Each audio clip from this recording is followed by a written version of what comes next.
যদি কোনো পশুর পা ভেঙে দু টুকরো হয়ে যায়, অর্থাৎ হাড় ভেঙে দু টুকরো, শুধুমাত্র চামড়ায় লেগে আছে, তাহলে কি সেই পাটাকে জোড়া লাগানো সম্ভব? আজকের এই ভিডিওটির মধ্যে আমি আলোচনা করব। নমস্কার, আমি Krishna Dakua, Dakua goat farm YouTube চ্যানেলে আপনাদের সকলকে স্বাগতম জানিয়ে শুরু করে দিচ্ছি আজকের এই ভিডিওটি। গ্রামাঞ্চলে মাঝে মধ্যেই দেখা যায় কোনো গরু বা ছাগলের পা ভেঙে দু টুকরো হয়ে গেছে, হাড় ভেঙে দু টুকরো শুধু চামড়ার উপর লেগে আছে। অনেকেই কি করে, সেই পশুটাকে কম দামে বিক্রি করে দেয়।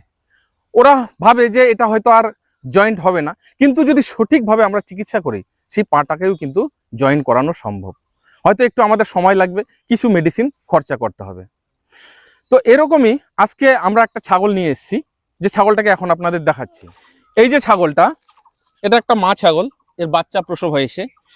কোনো এক লোক একে মেরে এই যে এই পাটা ভেঙে দিয়েছে। দেখুন, শুধু চামড়ার উপর লেগে আছে, কিন্তু এই দেখুন পাটা নড়ছে, এই যে পাটা নড়ছে, মানে এই হাড় একদম এইদিকে চামড়া ফুটো হয়ে বেরিয়ে গেছে।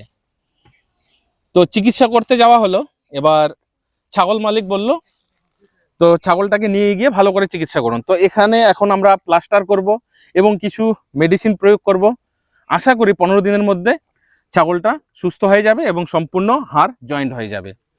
তো এর চিকিৎসায় কোন কোন মেডিসিনগুলো কত মাত্রায় প্রয়োগ করব, কিভাবে প্লাস্টার করব, সেটা আমি পরবর্তী একটা লং ভিডিওর মধ্যে বিস্তারিতভাবে আলোচনা করব এবং প্লাস্টার করার সম্পূর্ণ চিকিৎসা পদ্ধতিটাই কিন্তু আপনাদেরকে দেখাবো। যদি পা ভাঙার সম্পূর্ণ পদ্ধতি আপনারা দেখতে চান, তো অবশ্যই আমার লং ভিডিওটা গিয়ে দেখে নেবেন।